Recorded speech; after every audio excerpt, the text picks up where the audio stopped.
Reka mbasuhuze mbe n'ikaze mwe mwese mukunda kandi mukurikira Isimu TV. Uyu ni umwanya w'amakuru mu Kinyarwanda ya none tariki 29 Kamena 2025. Amakuru yacu agiye kwibanda kuri izi ngingo z'ingenzi zikurikira.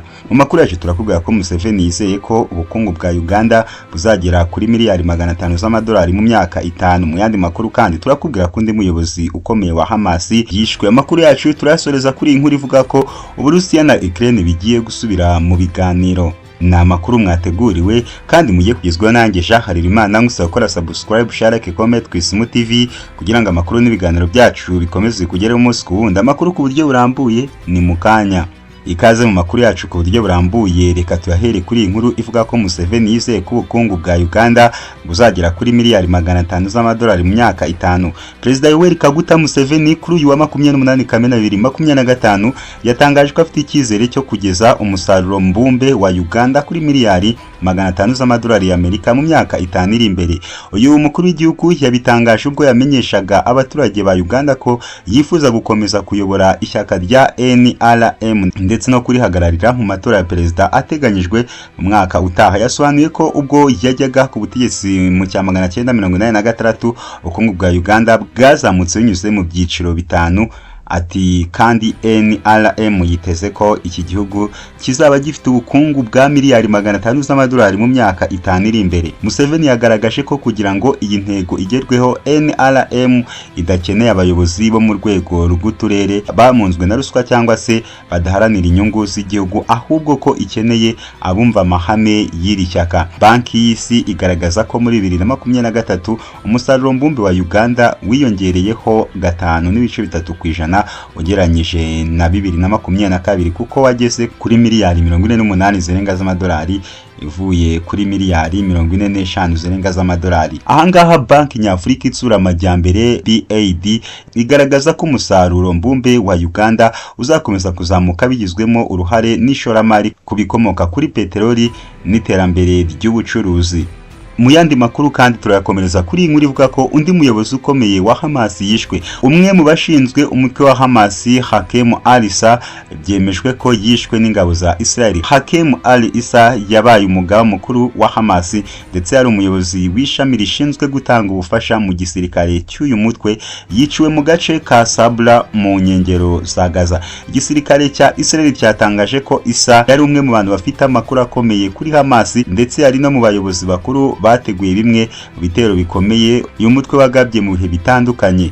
Amakuru yacu kandi reka tuyakomereze kuri inkuru ivuga ko Uburusiya na Ukraine bigiye gusubira mu biganiro. Perezida w'Uburusiya Vladimir Putin yavuze ko igihugu cye cyiteguye ibiganiro bishya bishobora kugihuza na Ukraine mu gukemura ikibazo cy'intambara imaze igihe ihanganishije ibihugu byombi. Ubwo yabazwaga n'umunyamakuru niba icyiciro cya gatatu cy'ibiganiro bizahuza ibihugu byombi kizaba, Putin yemeje ko abayobozi b'amatsinda ari kuganira bakomeje gukorana no kuvugana. Yagaragaje ko kandi ko imbanziriza mushinga y'ibyifuzwa na buri ruhande nubwo bitandukanye cyane biri mu bigomba kurebwaho muri ibyo biganiro, ariko igihe naho bizabera hataramara kwemeranwaho. Ati ni inyandiko ebyiri zibusanye ariko nyine nicyo ibiganiro biberaho, kureba inzira zo kuziba icyuho. Kuba rero ibiri muri izo nyandiko bitandukanye ku bwanjye ntabwo byaba ari ibintu bikwiye gutungura abantu. Perezida Vladimir Putin yirinze kujya muri byinshi ku bijyanye n'ibyo biganiro mu gihe bitarabaho ngo bitange umusaruro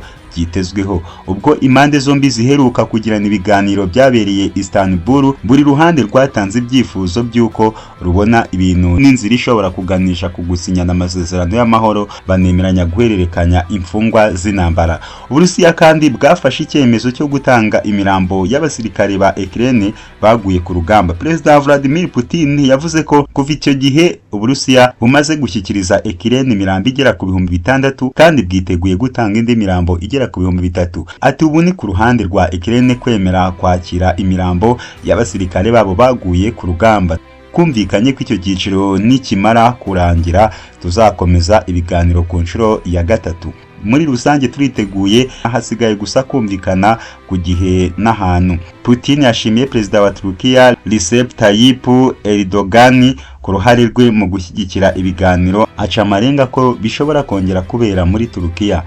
Amakuru yacu reka tuyasoreze kuri iyi nkuru ivuga ko Uburusiya na Iran byasubukuye ingendo zo mu kirere. Uburusiya na Iran byongeye gusubukura ingendo z'indege nyuma y'igihe gito zari zarahagaritswe na Moscow kubera intambara yari hagati ya Israel na Iran. Ingendo hagati y'Uburusiya na Iraq ndetse na Jordan nazo zasubukuwe. Mu gihe cy'intambara ibigo bikomeye by'indege ku isi nka Lufthansa, Emirates ndetse na Air France KLM nabyo byahinduye inzira z'indege, ibindi bihagarika ingendo mu rwego rwo kwirinda kuguruka mu kirere cya Israel, Iran na Jordan na Iraq kuko umutekano utari wizewe. Umuryango mpuzamahanga ushinzwe kugenzura indege ku mugabane w'Uburayi Eurocontrol watangaje ko ingendo z'indege zigera kuri 650 zahagaritswe mu gihe cy'intambara yahuje ibihugu byombi. Itangazo ryashyizwe hanze ku wa gatanu na Rosaviatia, ikigo gishinzwe iby'ingendo zo mu kirere mu Burusiya, ryavuze ko nyuma yo gusesengura byimbitse ibyago bishobora guhungabanya umutekano w'indege za gisivile cyongeye gusubukura ingendo. Byakomeje iti turakomeje gukurikirana uko ibintu byifashe